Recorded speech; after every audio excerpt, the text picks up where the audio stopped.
somebody leaves you and comes back, and you just left me to marry, and when the marriage got tougher and tougher, you are coming back, foul through. Men marry with their eyes, whereas women, they marry with their ears. So when it comes to communication, those of you who are wives, be careful the way you dress in the night. When my wife and I go into bed, the way she dress, her dress is trying to talk to me. And so wives, you must know that your body belongs to Jesus and your own husband. It's a sin for you to sleep with a strange woman apart from your wife. If you say I'm not in the mood, what do you mean? If you are not in the mood, he is in the mood now. Give it to him. So you have about 4 billion women. You are supposed to marry one. The whole world is at your disposal. Don't make mistake. Why will you go for somebody's leftover? Don't go for leftover. You are wondering, thinking and seeking answers. Are you single, married, or in a relationship? Do you have challenges bringing up your children in the godly way? Do you have challenges in your marriage? Then join us this very Saturday and every other Saturday at 7 p.m. on Family Matters, Peace Chapel, Facebook Live, and your family will take a good turn. Family Matters, redefining your homes.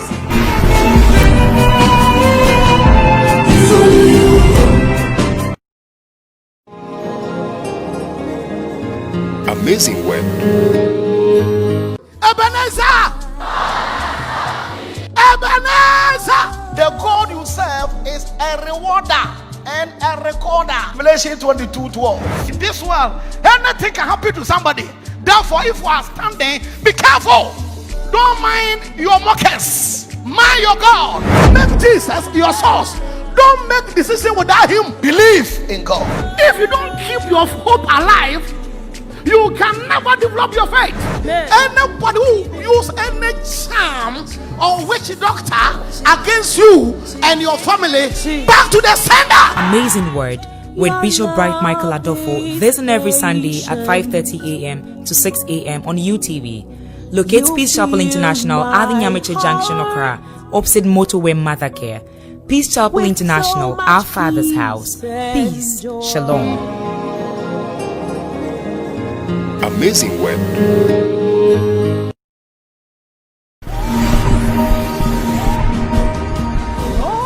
If somebody leaves you and comes back, and you just left me to marry, and when the marriage got tougher and tougher, you are coming back, foul through.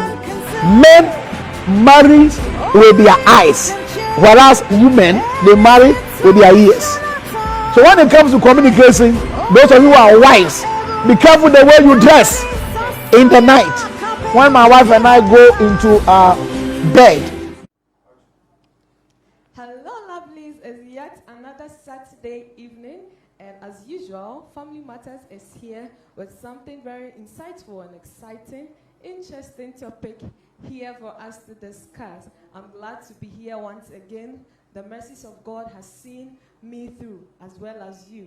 Thank you so much for tuning in to Family Matters, proudly sponsored by Peace Chapel International. So today's topic is about settling disputes in the home, and we have wonderful guests in our midst to help us tackle this very important and very interesting topic that we have for you today. So we'd like you to share this program, like the page, create a watch party, invite a friend, so that we'll all join in and discuss and learn something new today.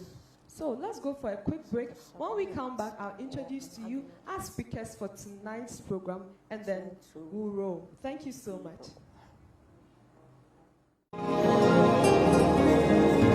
Amazing word. Ebenezer! Ebenezer!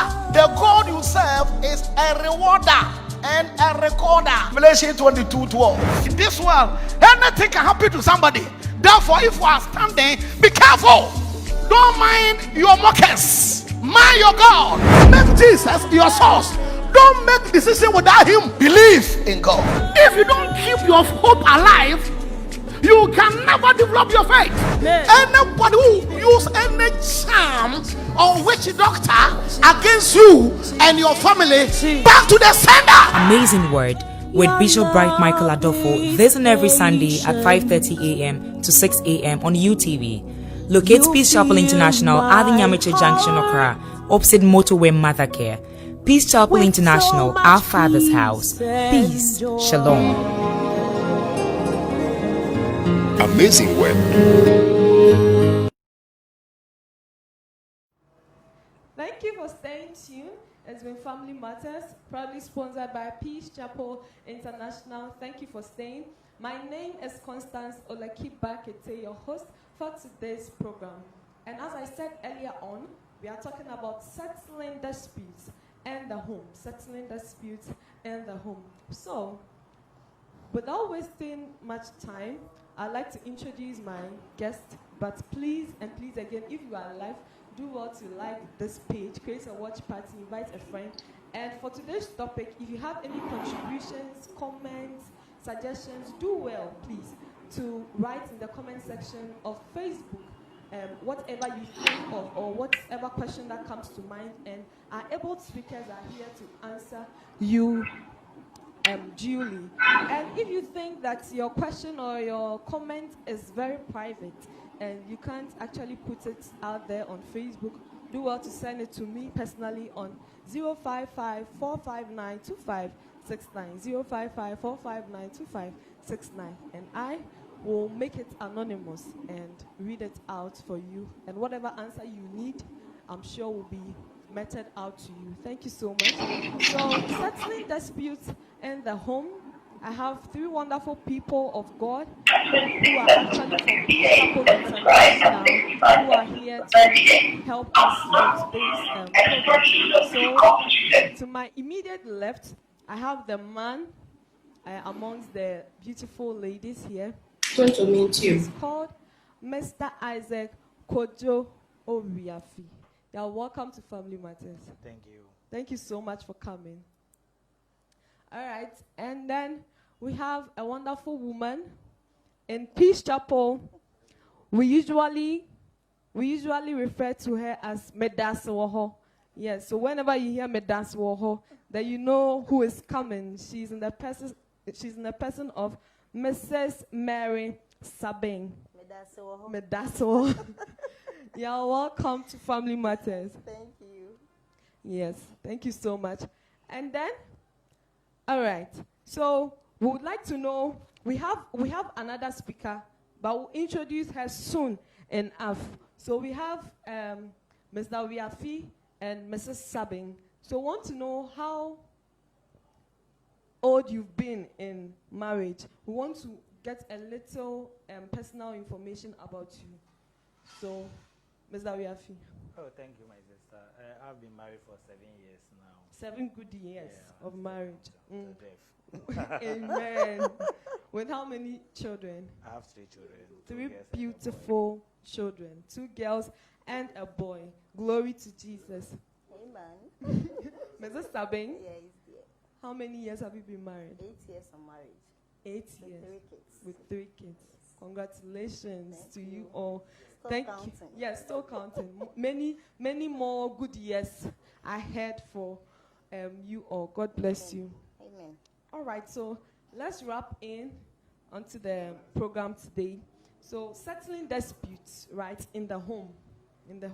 So let me begin with Mrs. Sabing. Can you explain what disputes are in the layman's point of view, or in simple language?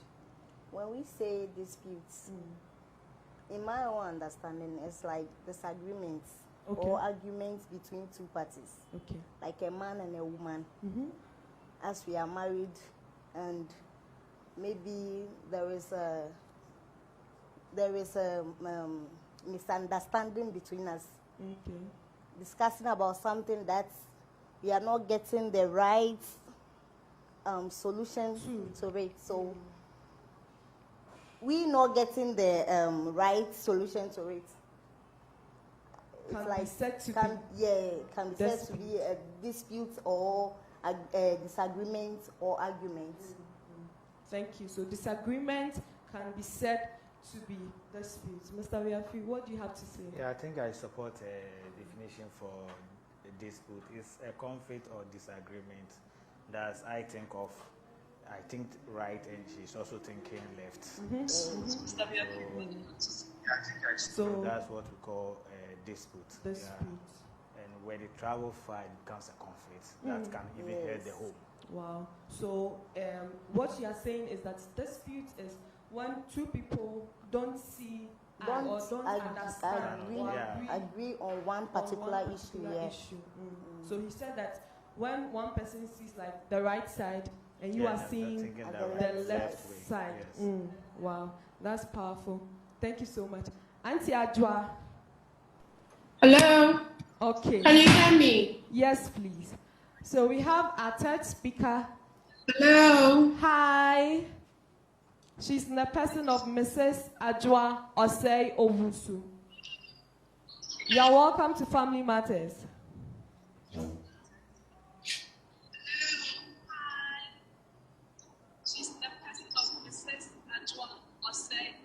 Okay, so I think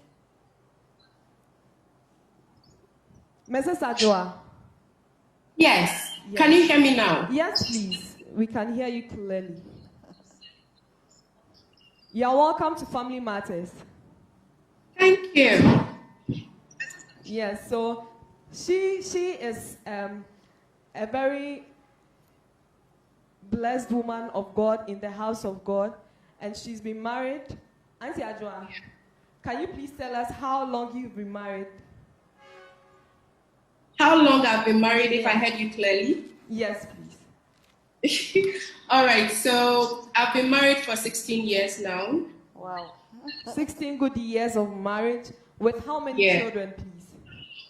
I have 2 children.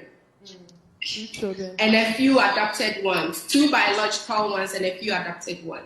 Wow. That's good. We thank God for your life. And so, Auntie Adwa, we are talking about settling disputes in the home. And the first question was, how would you explain disputes in simple language? Okay, so disputes can be anything, ranging from a disagreement or an argument, that is quite serious, okay? So it could be a conflict, it could be a squabble or a quarrel, which is quite heavy or which is quite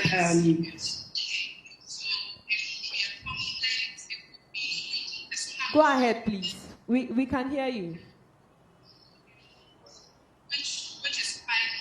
Can you please lower your sound at your end?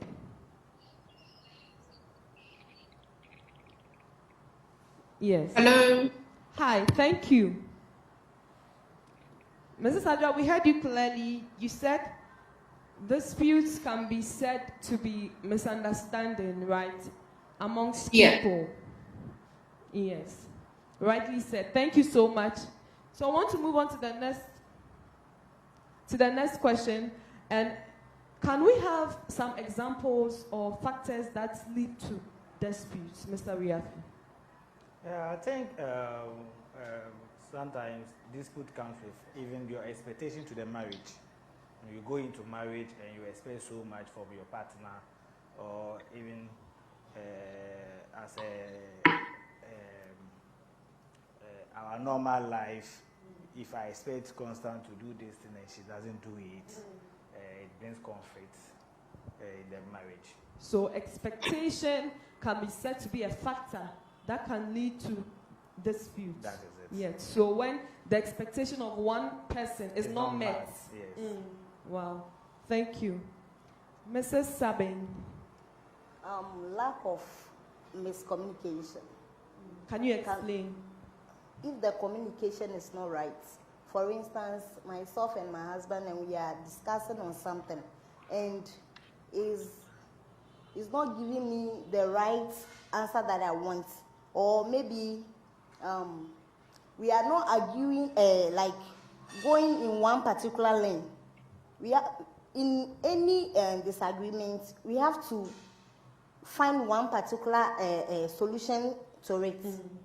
So if the both of us are not agreeing to one particular thing, it leads to disputes in the home. So you are saying that in maybe the home, I want A, you want B.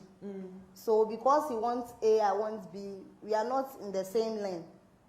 That can bring conflict. your views are different on an issue. Yes. So say, for example, as a couple, your husband wants to buy a land at East Legon. And I also doesn't want East Legon, I want maybe Trazako.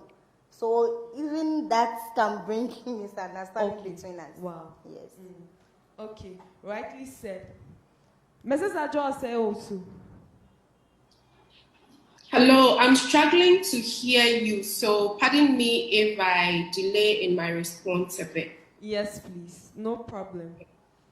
Okay, so we are talking about some examples or factors that can lead to disputes in the home. Can you help us with some, please? Let me repeat the question again. Were you asking some factors that can contribute to conflicts in the home? Yes, please. Hello? Yes, please.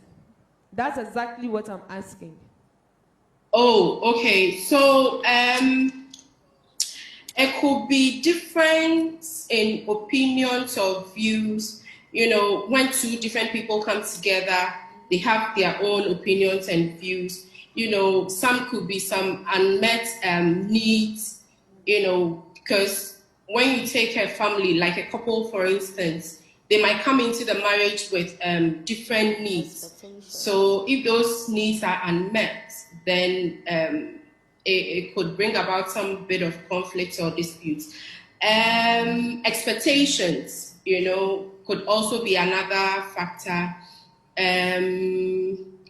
Selfishness could be another one. Jealousy, infidelity. It's quite numerous, you know, things that could bring about conflict. Yeah. There are a lot.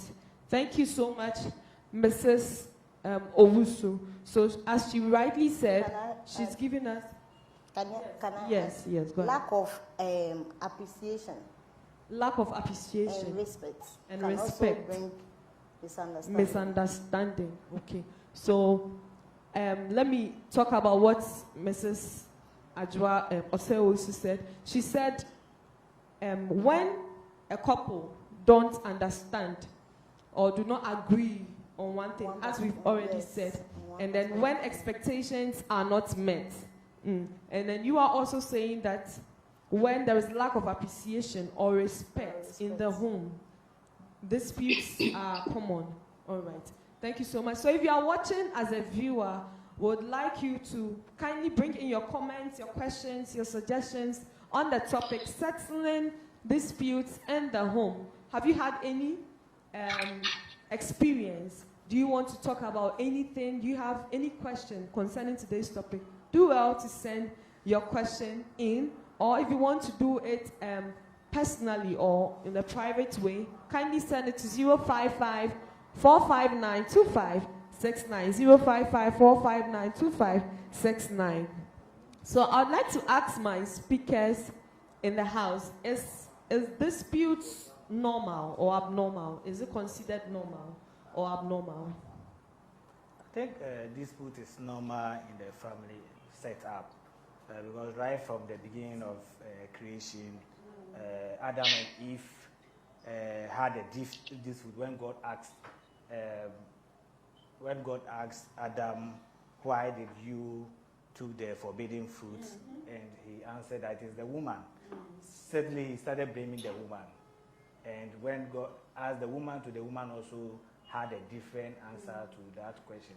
And since then, I think God imposed punishment onto him and mankind that the woman will seek to control the man, and the man will also seek to have absolute control over the man. So that's from the beginning of creation. There was some form of dispute. And it carried on to even Sarah and Abraham when they were in married for so many years and there was no child. Without a child. Yeah, Sarah suggested that Abraham had an issue with the servant, and it carried on to Esau and Jacob, where the mother was supporting the younger child, while the father also support Esau. Yes. Okay, so Wow. that's it. Those are very, very important examples from the Bible. So Mr. Obiafi has drawn our minds to the very beginning of the word during creation. After creation, actually, Adam and Eve in Genesis, he says that there was disputes because when God caught them naked and asked how come they ate the fruit, there was dispute. At that moment, they both began to blame someone for their mistake, and they didn't come to an agreement. So there was dispute, and then he mentioned Sarah and Abraham, Jacob and Esau, and I believe there are more examples to give. Mrs. Sabeng, Hello. what can you say about, is it normal? It's or normal, abnormal? but when it goes beyond where it's not expected, then it's not normal anymore. When it goes Because far, then it's not normal anymore. Okay. Because there are certain misunderstandings that you can solve to get a solution. Yeah.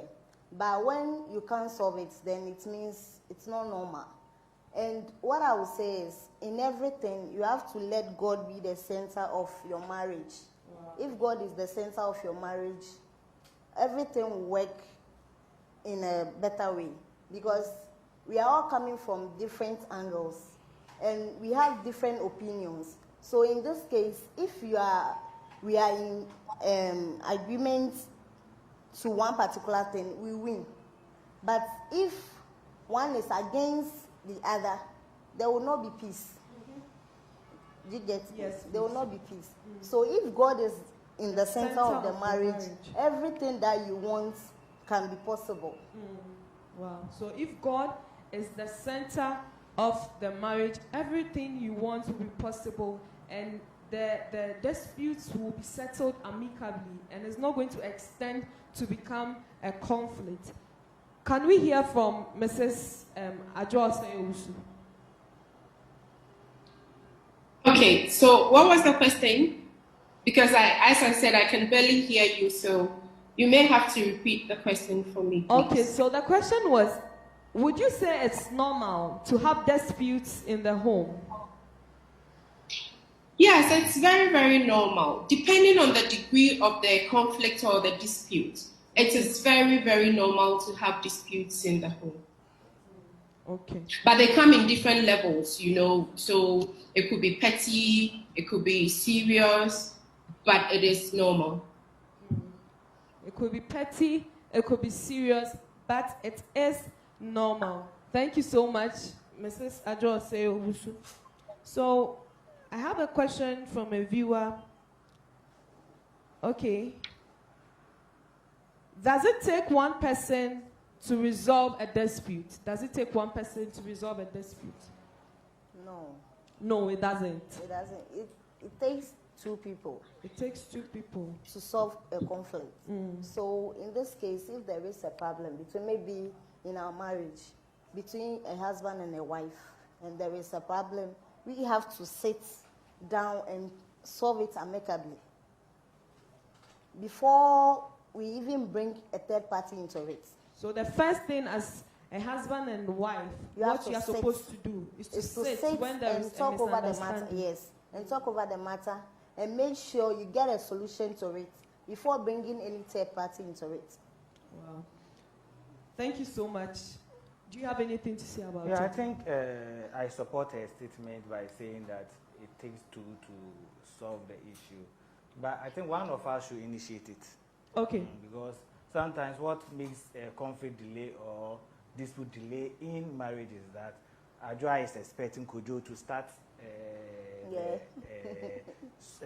resolution, and Kojo also is expecting. So you'll be sitting down, each person is expecting somebody. So one should be touched by God so that you so start the I'm initiative. sure, as she said, if God is in the center. Yes, if God is the center, then one should be touched by God to initiate it, then another follow with it.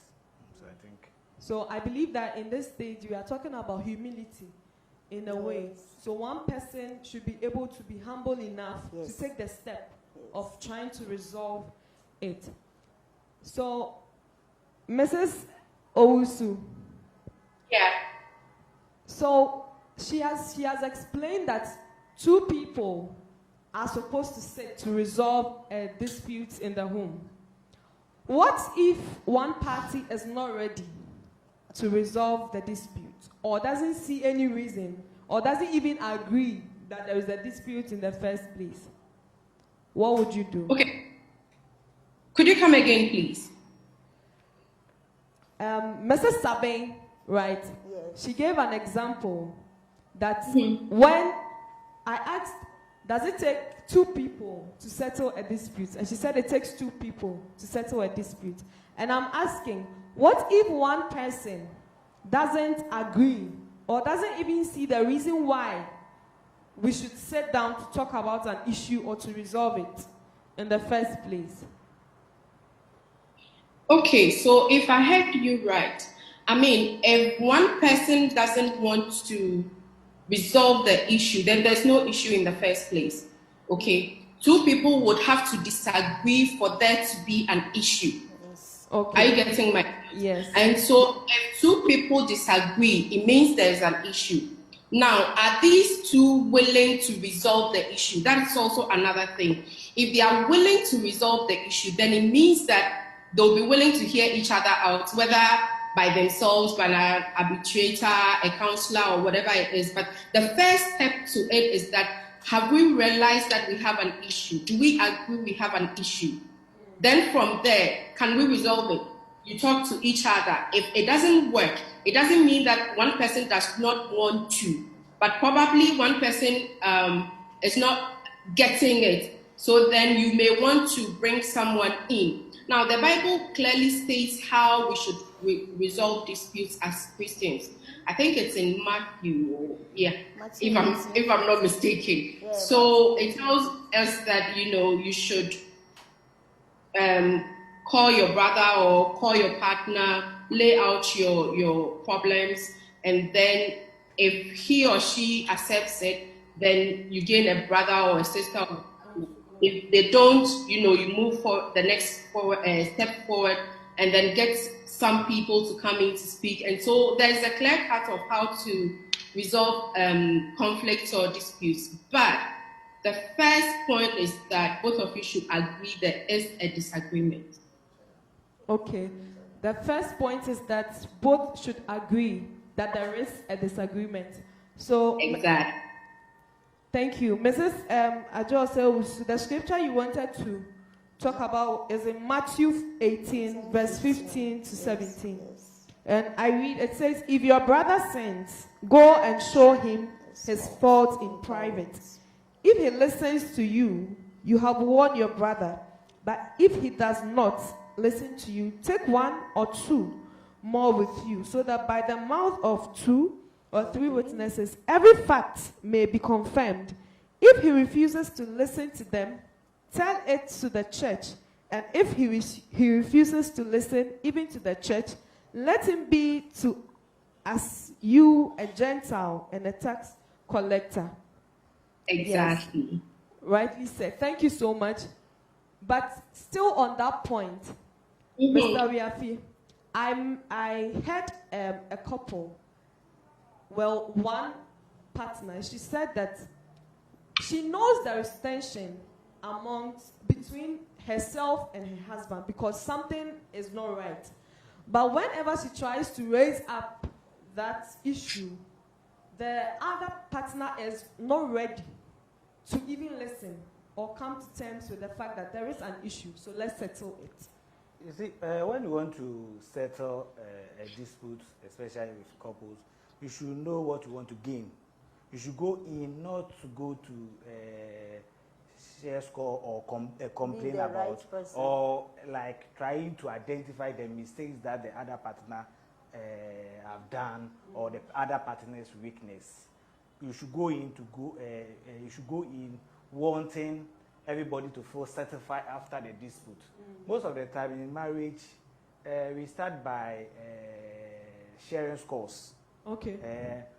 Referring to bad, irrelevant issues that happened some time ago, going back to history. Is when you start solving dispute like that, the other opponent or the other partner will not easily give up. So know what you want to gain. Go in that you want that at the end of the dispute resolution, all of us will be satisfied with the solution. Okay. Thank you very much. From our viewers, Agnes Wilmy says, God bless you, Daddy. Michael Sasu is watching. Lizzie Grace is watching. Joseph Ade Williams is watching. Grace Apiamwa is watching. And Patricia Fum, Vicentia Aquahagan is watching. Thank you so much, viewers, for watching. The topic is settling disputes in the home. So would encourage you to bring your suggestions, your comments, your contributions on the topic, and we'll read it out and answer them rightly for you. Thank you so much for joining Family Matters. We are grateful to you all. So far we've been talking about the home. The home actually entails the husband and wife and probably children, if there are any. We've been talking about my husband, my wife, a couple, a partner. What if there is a dispute between, can there be a dispute between the child and the parent? Yes. It's possible. Yes. Very possible. For instance, maybe your child has done something and it's not right. And you want to correct that child. You have to sit the child down and talk to the child in a way that you will not feel bad about what he or she has done. Okay. But at the end, you make sure you will listen to what you said and peace will reign. Wow. In this case, you don't have to go, if you are settling a dispute, you don't have to go in by attacking the person. You know what the person did is wrong, but you don't have to attack the person. If you want the person to change from what he or she did, you have to go in by, you have to calm down and settle the issue in a way it will not bring any, for instance, men like this, they have egoism. Okay. So if my husband has done something and I want to correct him or talk about it, I don't have to pinpoint the wrong that he just did. In that moment that he did that thing, I have to relax for him to calm down. Not the time that he was annoyed or in the heat of the moment. I have to relax for him to calm down before I have to let him know that what he did wasn't right or what your child did wasn't right. But if you are trying to attack to win, I don't think you get the right results. Thank you very much. So if I got you correctly, you are saying that whenever there is a misunderstanding, there and there, especially amongst the child and the parents, or the husband and wife, in any situation, any situation that comes out, you have to relax. You don't have to attack at once. You relax because both of you are heated up. Yes, so nobody will understand what the other person is saying. Okay, so then you are talking about how to actually resolve or settle the dispute. Yes. Right. Yeah. Thank you. You want to add? You see, with our children. Okay, can you come in a bit? With our children, what we normally say, at every stage of our children's life, they are exposed to outside activities apart from the home. Okay. Especially when they attain adolescence, they exhibit some characters, and as a parent, you need to understand those characters. If you don't manage those characters very well, it may end up creating a conflict between you and the child. And you know the role that the child plays in the house. It's not often you don't push most of the house chores to one child and leave the other child, or create favoritism between your children. Well, as a parent, when you do that, or you try to let the male child become superior than female child or vice versa, There the will other always will be a oppose dispute. against you, and it will create a Yes, conflict. yes. Wow. Thank you. So that is the role the parent has to play. The parent has to be very careful in how to settle disputes. Yes. Wow. Mrs. Adjoa will say also. Hello. I thought that you wanted to say something.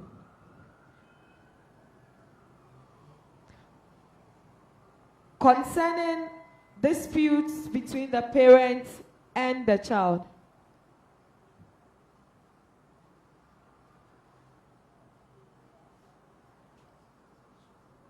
She's talking, but we can't hear.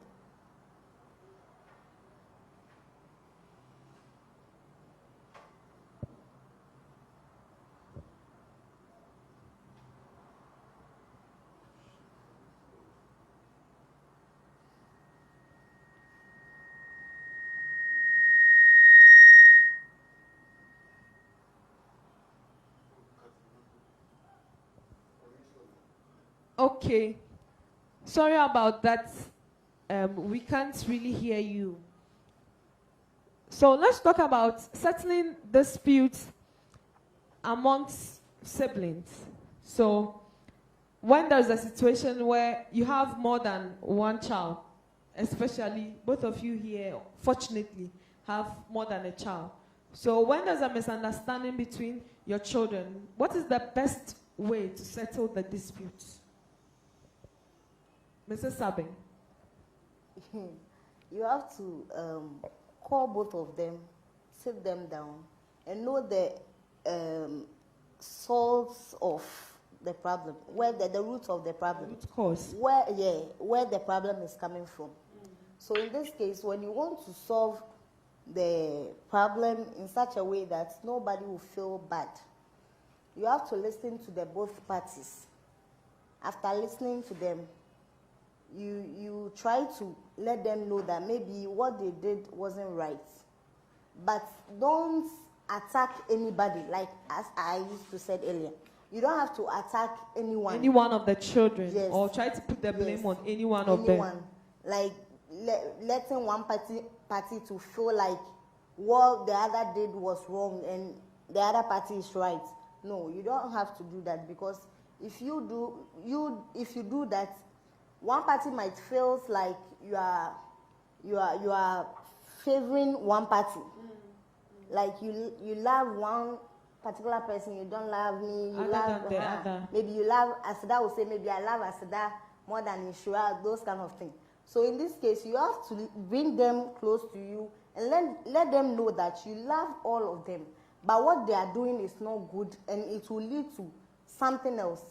So to cut the story short, you don't have to extend the problem. You try to settle, it in a way that everybody will feel okay. Nobody will feel bad. At the end, they will all know, they will all understand what you mean. Wow. Thank you. Okay.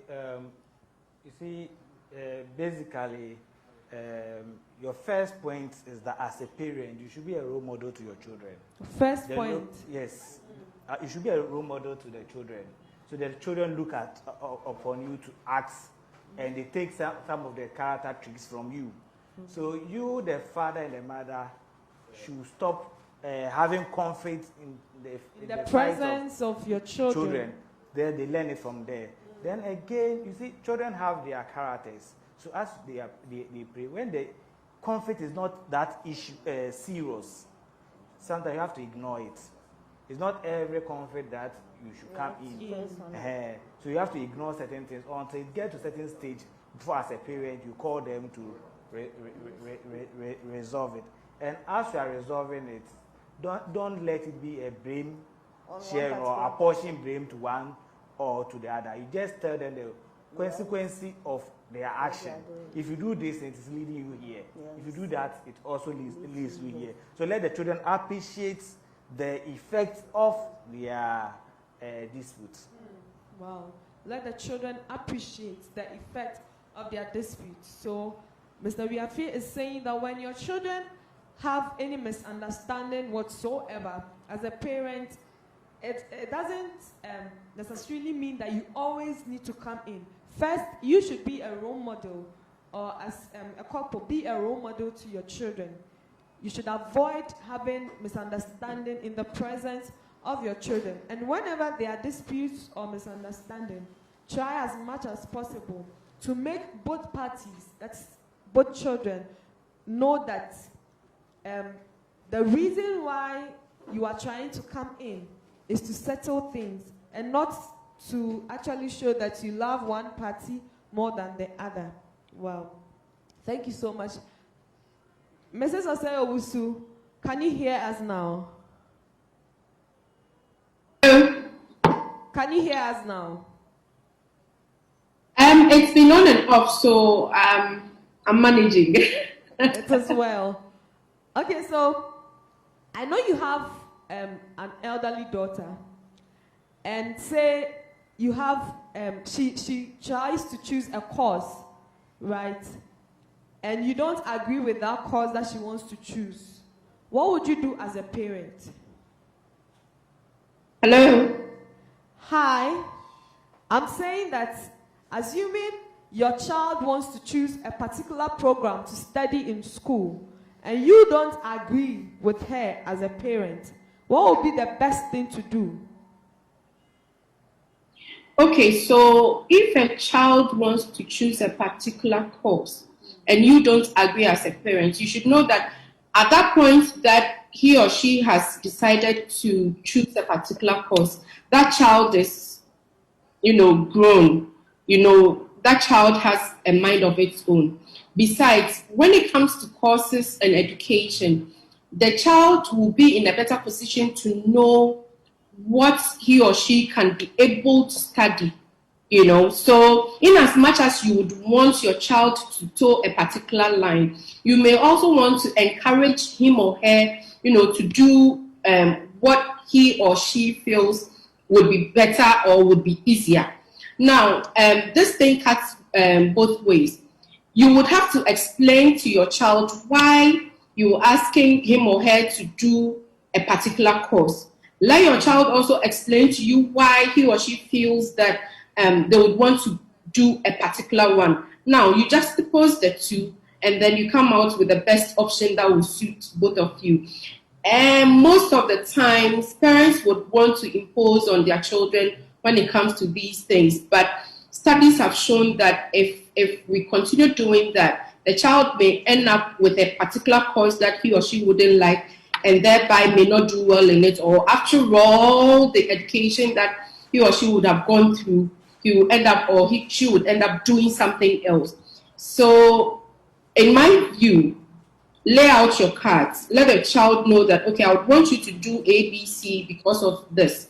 And then let the child also explain why he or she would want to do the other one. And then both of you can agree to choose a particular course for your child. Thank you so much. That's a wonderful advice. Thank you. So what if there is a parent who is still not understanding? What should the child watching do? I'm in a situation as a child. I try to explain everything to my parents, and they still don't get why maybe I want to do a particular course. What do I do as the child? I think as a child, if you want to do something and your parents are not in agreement with you, you have to maybe see a third party, maybe an uncle or an auntie that will make your parents understand what you mean. You have to, maybe your parents don't understand why you want to do this course, and you feel like you want to do this course because that's where your interest lies. And you've done so many things, everything that you want your parents to understand, and yet they are not in agreement with you. So you have to let a third party, like an auntie, an uncle, or a pastor or something like that, to let your parents know that this is what you want. And if it is good, at the end, maybe the parents will support you. Okay. But I think before that, as a child, you should have to evaluate your your parents' reason of letting you change the course that you want to do. Sometimes it can be from economical background. Maybe you want to do science and your father or your mother thinks that it is too expensive for her to do it. So appreciate her reason. You should also come out with the reason you want to do this particular course, because certain, especially the adolescent child is influenced by peers, by her peers. What so everyone is doing. Yes, I want to also do same thing. And you see, sometimes you leave children, they get to the higher stage and they go on changing courses, and it's difficult at that level. So sometimes, especially who is your parents? Is the person educated? Which food does the parents want? What is your talent? As a child, what is your talent? What subjects are you good in? Because possibly an educated parent would have studied your BEC result or your performance from your terminal result to this and realize that, oh, when I put her into this course, she will do well. But the child will also listen to her peers. Because everybody is going, all her friends are doing science. I also want to do it. All the friends are doing agric. She also want to do agric. And sometimes you have to balance the two. But if you still think that your case is genuine, as my sister said, seek for a professional. Sometimes a teacher, somebody who is in the field, who have assessed you and really feel that you can also do that. Talk to your parents. But come in. Yes. But as parents too, we have to always monitor our kids to know where their interest lies. Yes. Maybe as the child is growing, you might see some little things in the child. And that will even lead you to at times too, you have to let them explore. The fact that you allow them to explore doesn't mean you shouldn't be watchful of them. Like, you have to let your eye be on them, but let them explore. By giving them that as a room, it makes them bring out what is in them. At times there are so many parents out there, they don't allow their kids to explore, in the sense that maybe I want to do this.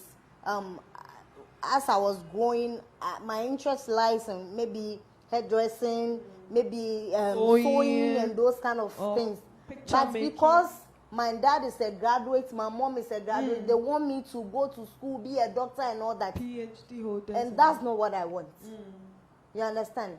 And if I trying to convince my parents that maybe I want to be a hairstylist, like the parents, like, what do you mean? You want to be an hairstylist whilst there is money? I'm a lawyer, I'm a doctor, and you want to be a hairstylist? You know, that kind of thing. Allow their children to explore, because that's where their interest lies.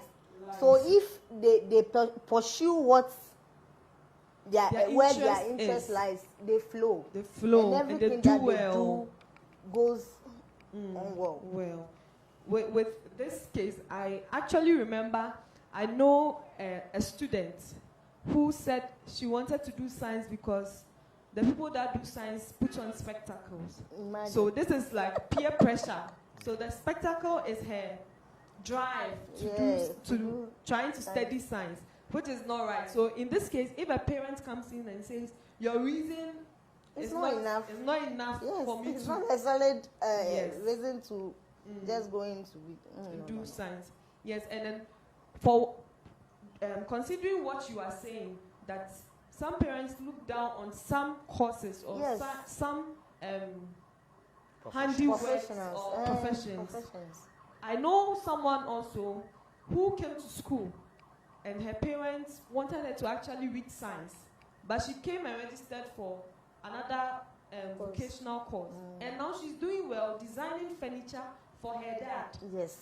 Who is a big time carpenter. But you know that at first the parents wouldn't even agree to that. No. But now they will be proud of it. They are very, very proud of the person. So that's why I said earlier on that at times you have to allow the children to explore, bring out what is in them, so that we can also push them, support them in all with our strengths, and that they can also be good people. Thank you so much. Okay. Mrs. Osei-Owusu. Yes, ma'am. There is this notion that the elderly is always right. So in a situation where I know that I have a misunderstanding with Mrs. Osei-Owusu, and maybe I know that I was right, I am right, but she's wrong. As a younger person, what do I do? But the whole public, everyone says that you should apologize as the younger one. All right. So the notion that the elderly is always right, I think it's a bit archaic now. I mean, we've moved on from generations to generations. So I think that notion is a bit archaic. But let's say that it's still in vogue. Okay. What I do understand is that when you apologize, it doesn't mean that you are the weakest or you are wrong or it's your fault. Usually you apologize to make amends. You apologize to make peace.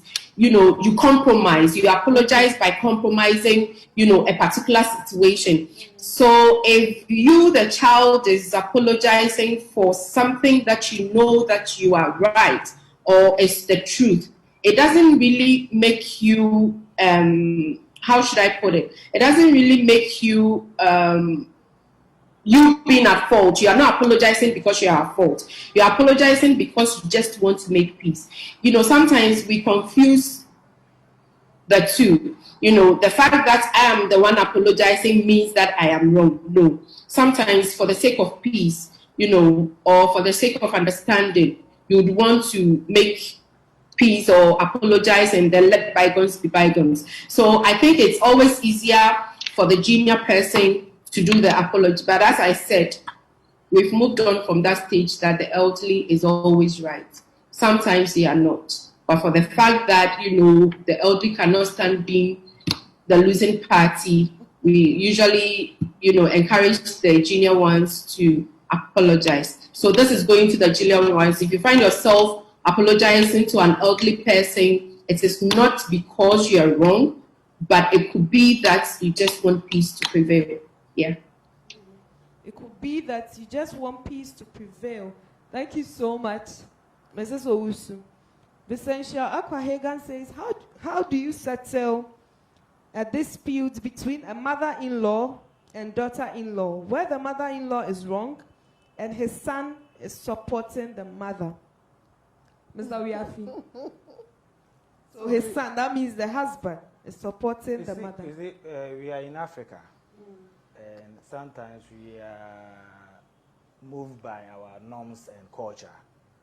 As a lady in a marriage and you have a crash or a dispute with your mother-in-law, you should know how to communicate it, either to the mother-in-law herself or your husband. If you approach the whole issue as if the mother-in-law is a burden to a burden in the marriage, okay, that is where you go wrong. You see, as I said earlier on, you should go in and you should know what you want to gain in the dispute resolution. Okay. If you go if you go into the dispute resolution trying to justify your points, you may be wrong. So go in, just come with the issue, register where you are hurt, and give your opponent or your mother-in-law the chance to also explain to you the reason of acting some way. Sometimes this issue you have to start with your husband before it gets out from the bedroom to your mother-in-law. Yeah, you don't go straight to your mother-in-law, attack her or question her or query her on her actions. She's an elderly. And it's one thing that we have a problem that we young couples have now is that we should understand the ages that our parents-in-laws are. Most of them are in their menopause stage, so you don't take most of their issues serious. Because sometimes your own mother may do certain things and you may feel that those things are normal to be done because you think you've stayed with her and you are used to those things. But when your mother-in-law does the same thing, then it becomes a nuisance to you. You see, as you accommodate your mother-in-law the same way. In the same vein, as you accommodate your mother, accommodate your mother-in-law in the same way. Do you want to say something? What I would say is, at times, that's why I said earlier on that you have to make God the center of your marriage. If you make God your center of the marriage, there are certain things you overlook it. You don't have to take it personal. Because no matter how it is, certain things like this are bound to happen. And for instance, maybe if your mother-in-law does something that you don't like and you feel like you've spoken to your husband and he's not doing anything about it, I mean, brush it off.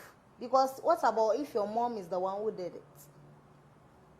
But what the most painful aspect of it is, at times, if your mom is the one who did that thing, you can tell your mom, maybe you can interact with your mom and tell her what you feel.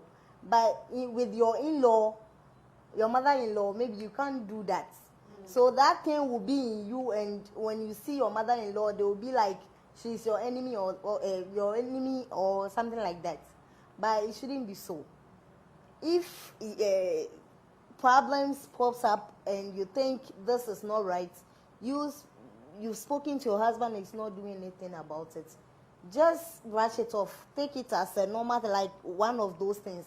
What about put yourself in your mother, like Her shoe. in her shoes. Like, what about if your mom is the one who did that? Like Mr. Will you kill them? Will you No. kill your mom? No. You won't. So at times it's not easy, but you have to let God lead you and forget about certain things because it's not easy. Thank you. So if God is the center of your marriage, you can overlook certain things. And then one thing she said, and I believe Mr. Wiafi also said, was that you should see your mother-in-law as your mother. So if your mother does something and you can overlook or be comfortable with it, in the same vein, if your mother-in-law does something, try as much as possible to see her as your mother and overlook it too. Okay, Lizzie Grace says, please, there be disputes in marriage. There will be disputes in marriage when the man has money than the woman or vice versa. There will be disputes in marriage when the man has money more than the woman or vice versa. Mrs. Owusu, is that true? Hello. That there are disputes when It's 20 hours. the man has money more than the woman. Or vice versa? Is that the Yes, please. or vice versa? Then it means that there's going to be disputes whichever way, right? Yes. Because if the man has money than the woman and there's dispute, and then the woman has money more than the man and there's dispute, this should tell you that there's disputes anyways.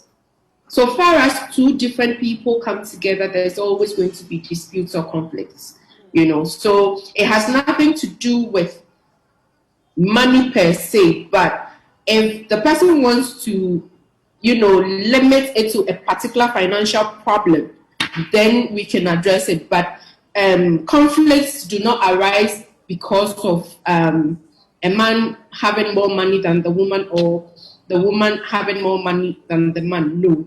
Disputes just do happen, So it really doesn't boil down to money per se, no. Okay. It really doesn't boil down to money per se. Okay. Thank you very much. Mrs. Owusu, there's another question I would want to ask. In marriage, when is the best time to introduce a third party in settling or resolving a dispute? Okay, so bringing in a third person is not time bound. It depends on the understanding of the gravity of the conflict. Now, in my preamble, I think I mentioned that the Bible has clearly stated how we should deal with, handling conflicts or resolving conflicts. So if you have tried, resolving it by yourselves, and then there's still not understanding, or it's the problem is not being resolved, then you may want to bring in a third party. As I mentioned, it depends on the level of the issue. For me, I would say that if it's a couple, make sure you resolve your issues by yourself. 99.9%. Make sure you resolve your issues by yourself, because you are the only people who would understand what you're going through, what the issues are. There are certain things that when a third party comes in, you may not even be able to spell it out. Are you getting it? And so, in as much as you're talking to a third person, you may not really tell the person exactly what is happening because of the way, or because of the way the problem is. So it could be that, okay, we're having issues with our sexual life. Now, there is a third person. How do you give details of what the problem is? So you're going to speak to a third person, and then yet you won't get your problem resolved. So I would advise or suggest that 99.9% you should resolve it by yourselves. Unless, both of you do not have good understanding, then you can bring in a third person. So as she says, 99% of the time, it will be advisable as a couple to try and amicably resolve an issue or a misunderstanding rather than going out. But when the need arises, do well to invite a third party. And at times, if you don't even get the right person to discuss the issue with, it will be worse. It will blow out. Yes, it will be worse. Maybe you not even understand it, because maybe the issue is not something that is too big. That if you sit between yourself and sit down, you can solve it. But if you call a third party and don't take care, that third party will even destroy everything, worsen the case for you. So, as our lady said, it's for both of you to sit and solve it. Because the two of you know the reason behind what is going on. So, you can solve it between yourself. Yes. You don't have to allow third party. I agree with Mrs. Owusu and Mrs. Sabian for the submission of we trying our best to solve disputes when it's happening. When dispute comes, the person that you have the dispute will try, he's the first subject matter, so you try to solve with him. Don't let your issues go out. But you should also understand that there are some disputes that are divorce-threatening disputes or abusive disputes.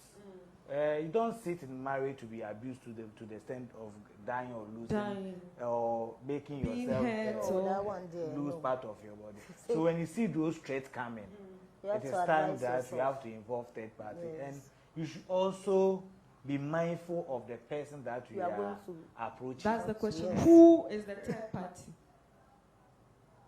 Okay, the third party, I will recommend maybe a good spiritual leader, or your father in the Lord, or your mother in the Lord. Somebody who can keep secrets. Somebody whom you can confide in her or him, so that, and the person should be objective. Objective, because there are other spiritual leaders that you go and even the marriage ends collapsing. Collapsing. So I will recommend your That's why leaders. I said if you don't take care, you just don't have to go. Come in a bit.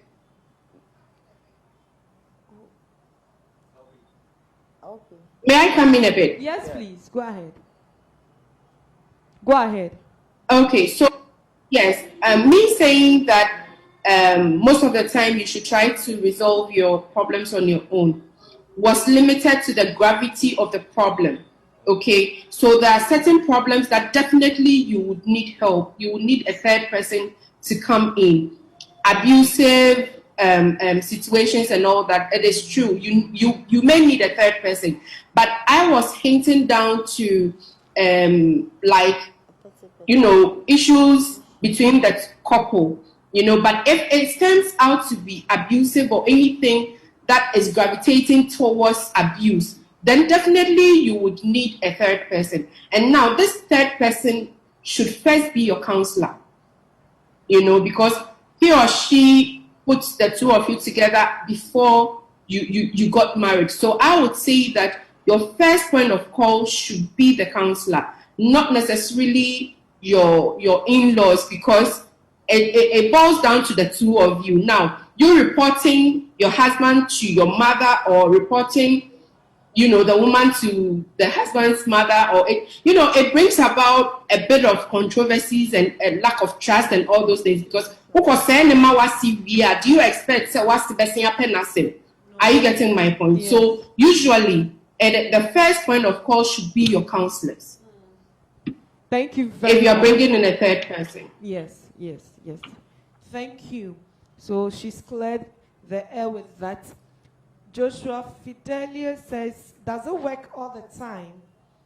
And we want to know, Joshua, sorry, can you explain better what you mean, does it work all the time? So that we can settle that for you. Mr. Sabin, that's Nana Sabin says, Mrs. Sabin, you are too much. My wife is an English woman. More points for you. And Matilda Abna Fosua says, I swear. Laughing out loud. Morale. Okay. Mr. Ayi, you are a good marriage counselor. May God bless you with the anointing of Bishop Adolfo. Amen. I'm sure our speakers tonight are really doing a good job. They are digesting the topic well, and they are answering our questions too.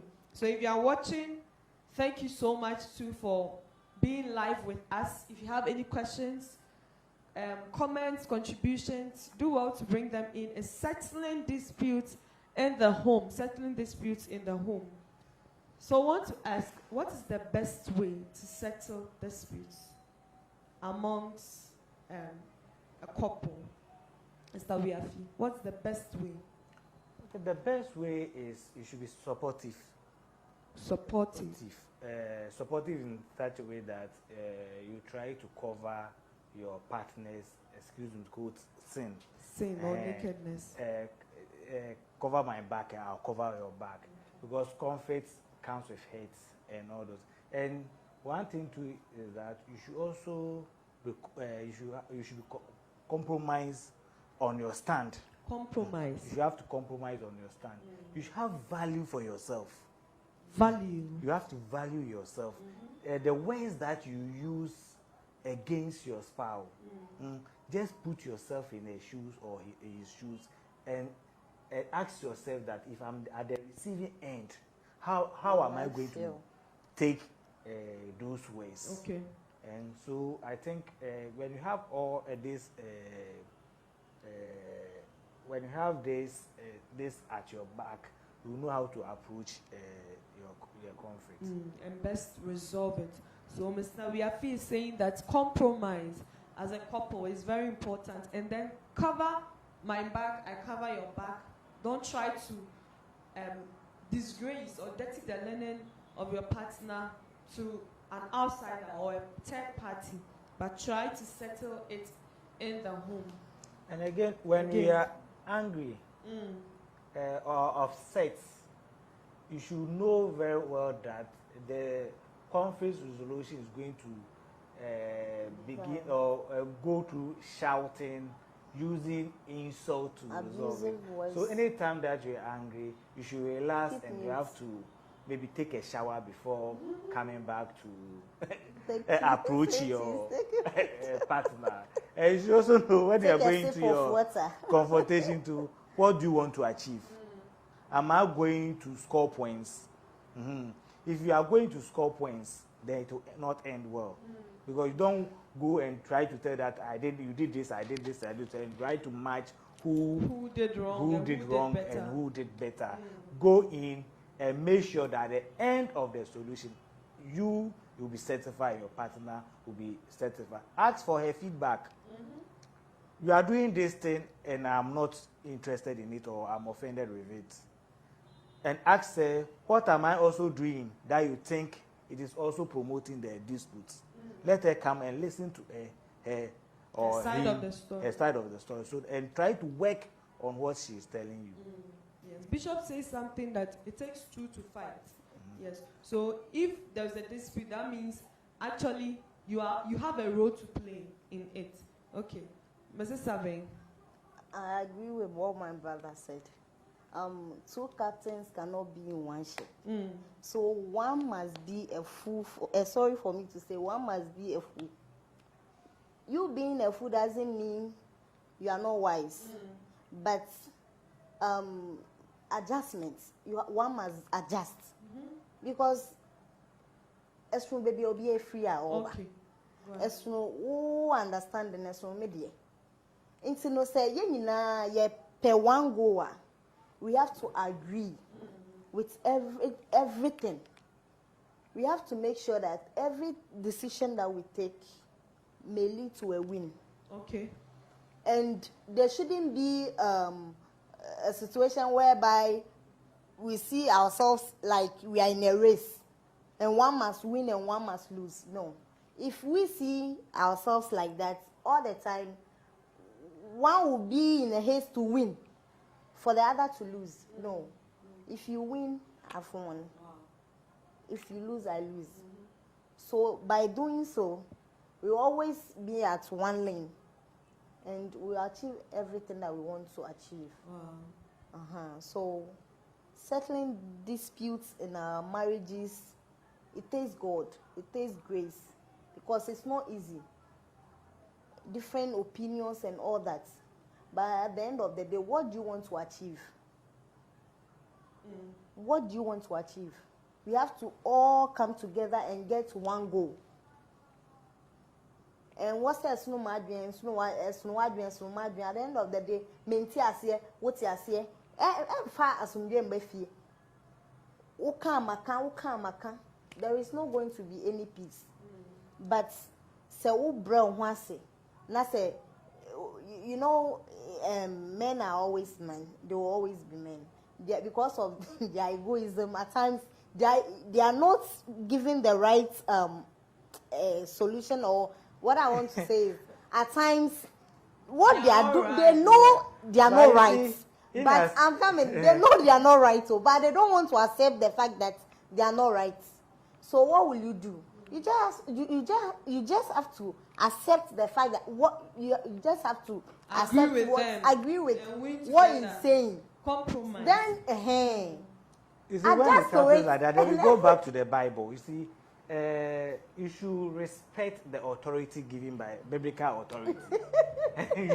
You see, man should love man should love the wife, and the wife should submit to the woman. So anytime that you have issue with your spouse, remember this verse.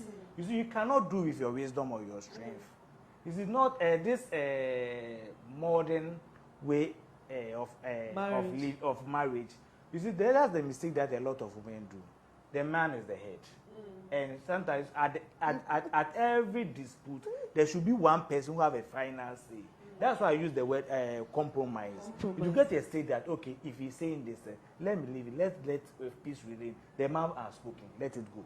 That's it. He's the head. For peace to prevail, you just have to allow. That's the compromise. So it takes as if you've compromised on that right. issue. Thank you. So we allow the men to be men. So they'll remain men, and they'll be the head, and they'll win, and we'll win together. Thank you so much. Win much. Mrs. Oseo, what would you say is the best way to solve a conflict or a dispute? What would I say out? Is the best way to resolve a misunderstanding amongst a couple? I think my other speakers have spoken a lot, so I'll just add a bit to it. I would say that every relationship needs an investment, just like a bank account. You know, you need to invest time, you need to invest respect, you need to invest understanding, you know, you need to invest love and all those things. Now, conflicts will be like withdrawing from this account. And so if you have enough investment in your account, when there's conflict, it's like just withdrawing. So, you take some out, you build upon it, you take some out, you build upon it. Now, marriage itself, it's an institution that carries a lot of compromising.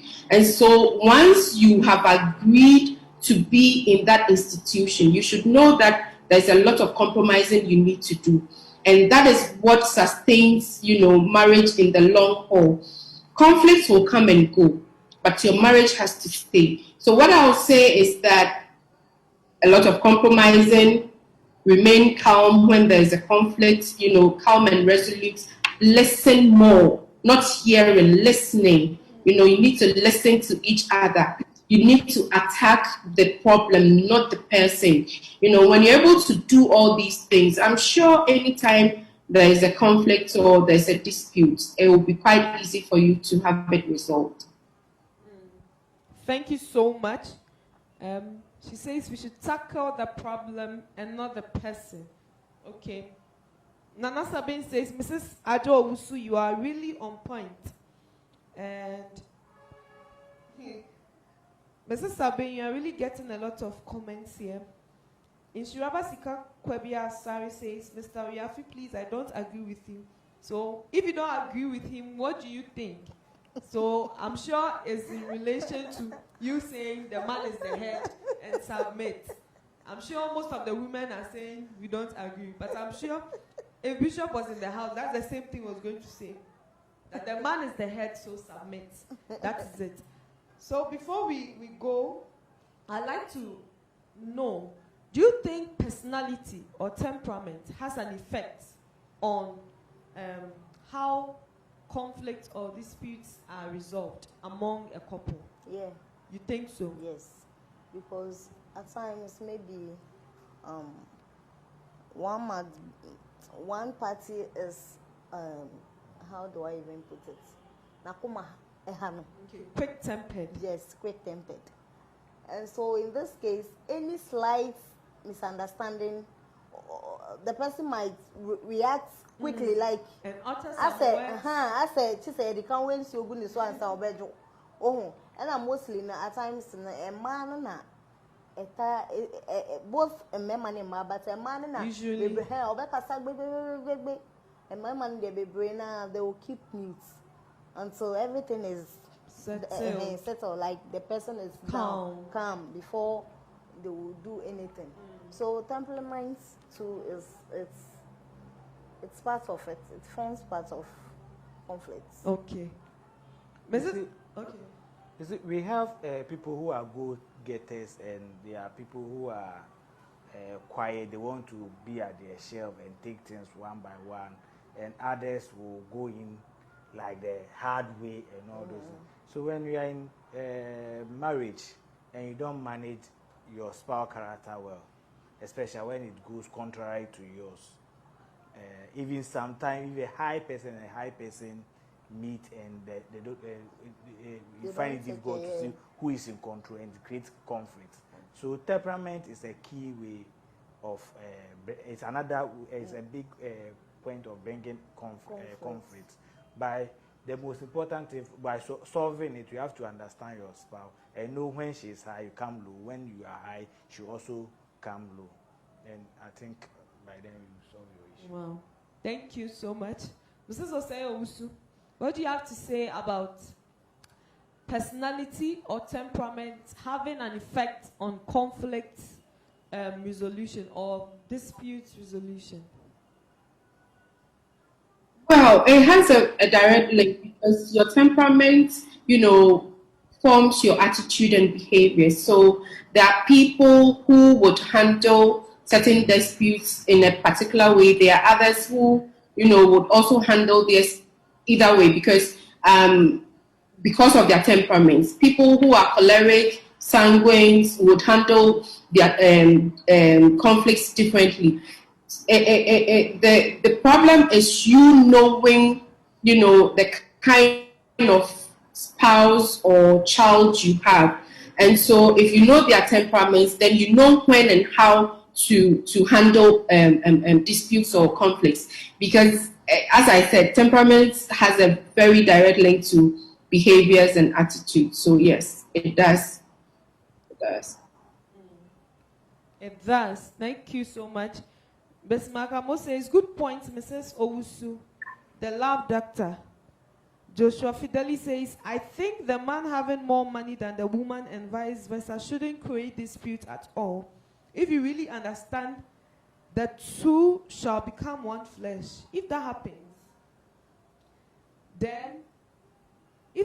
then you are allowing the spirit of envy to rule in your marriage.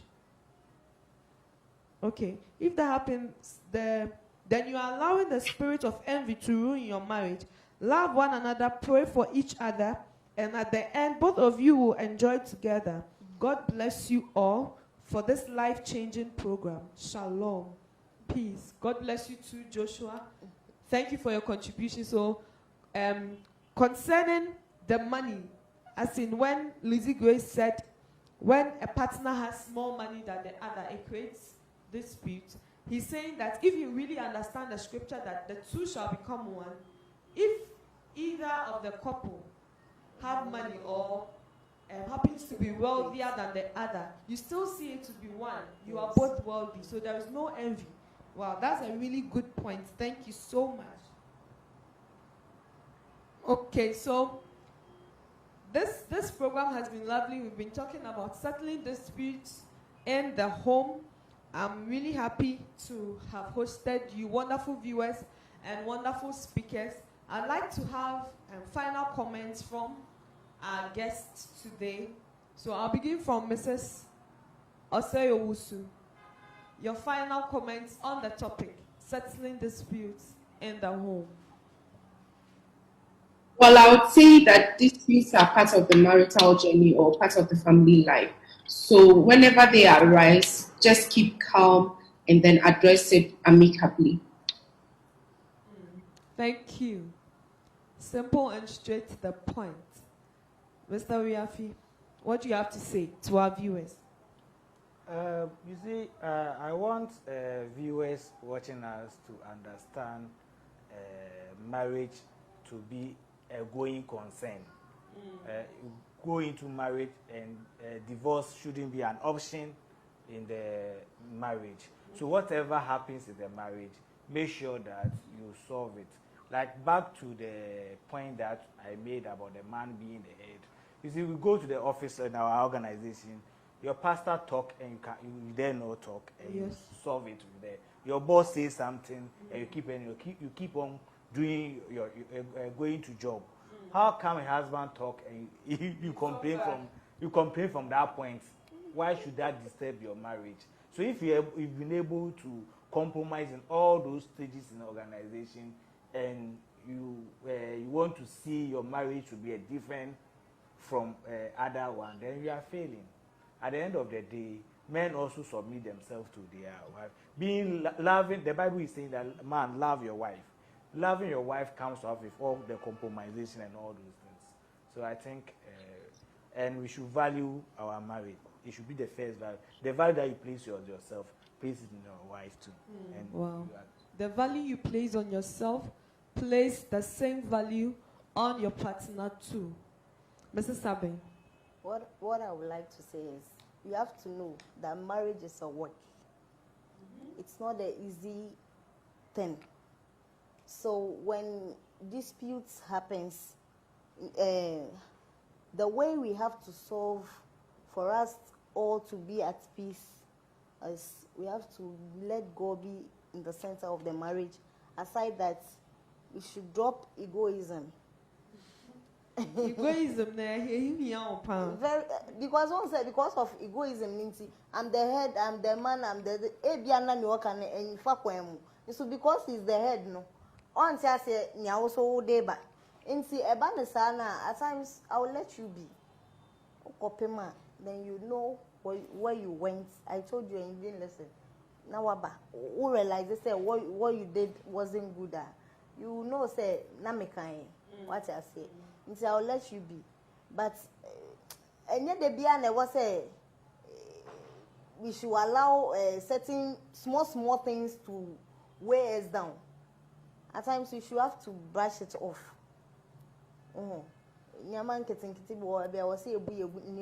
We shouldn't let it bother us too much. Say if I see a kuko yenim na yetna our renimu cha. Maybe I will see a buy niguso. Because no matter how you do, it will come. You will meet certain things on our way, we will meet it. It's part of us. If it's baby I free ba, it's baby I'm free ba. There is nowhere yenina ya dreambe bakoda.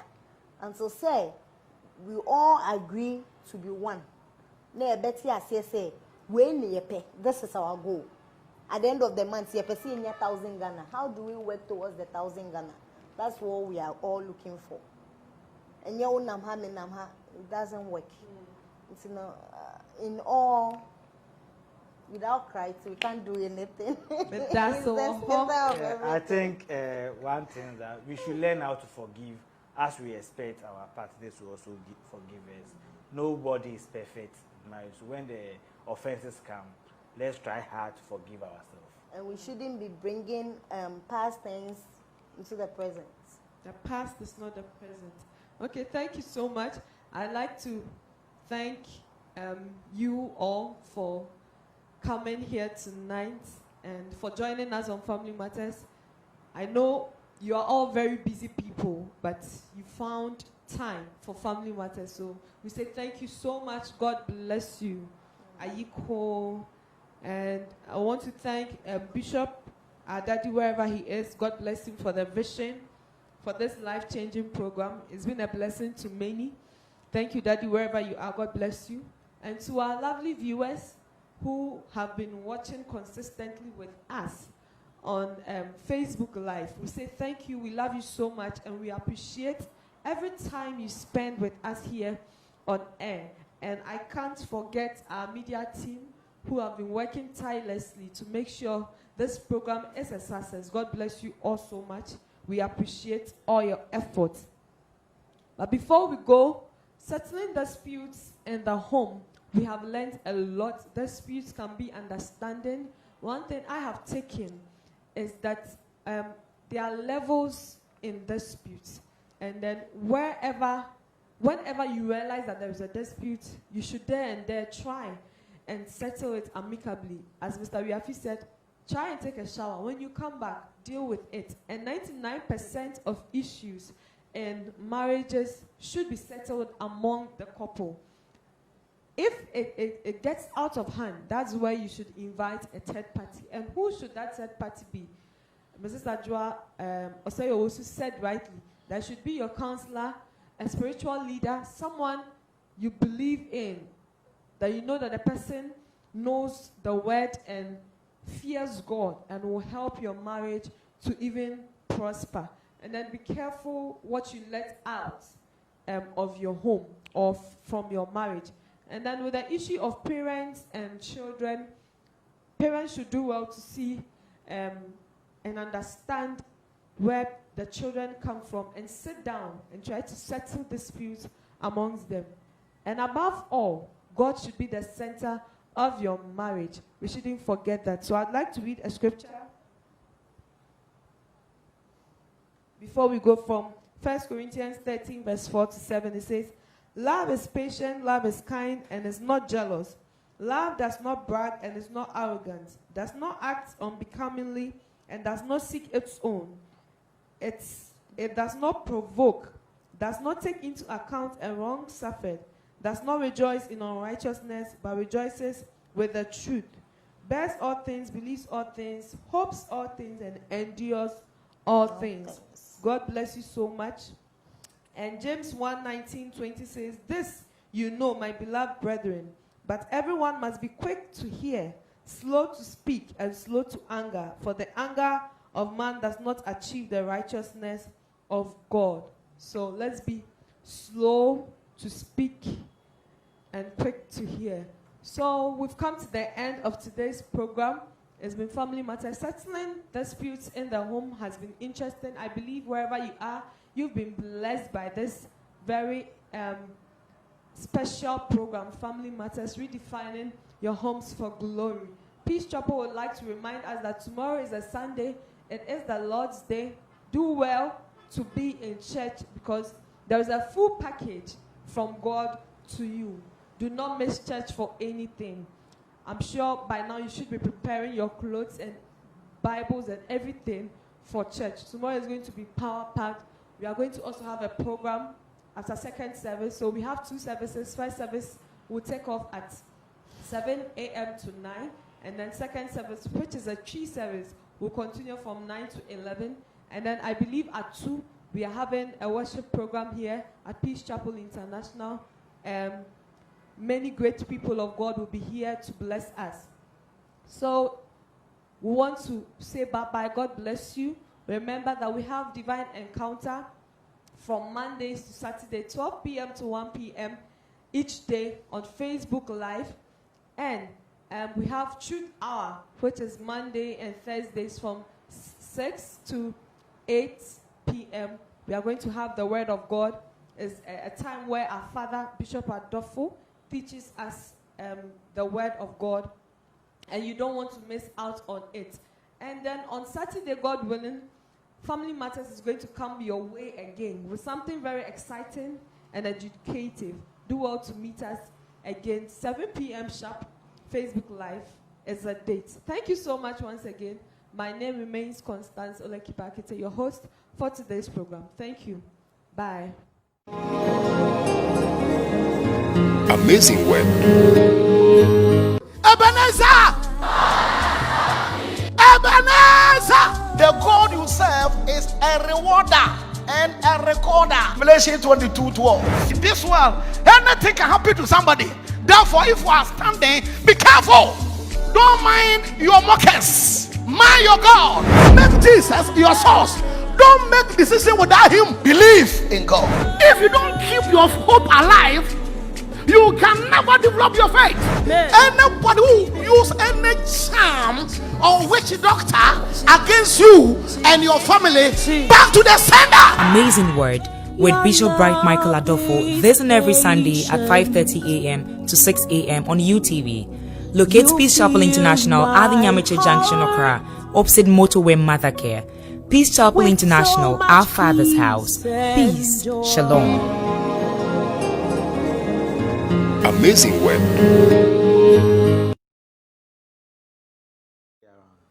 She traveled.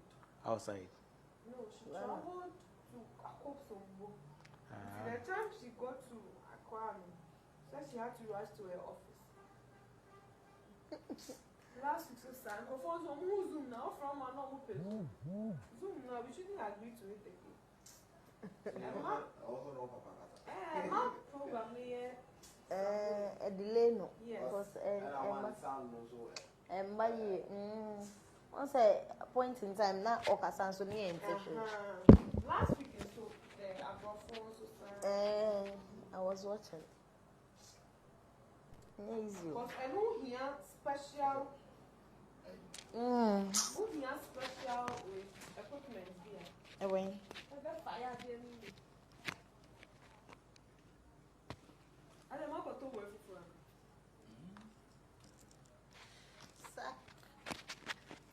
Sake so boss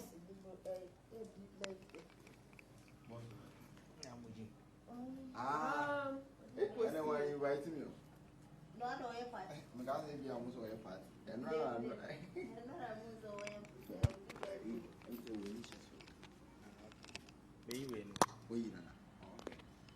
I just hope you don't. Hey, I don't understand.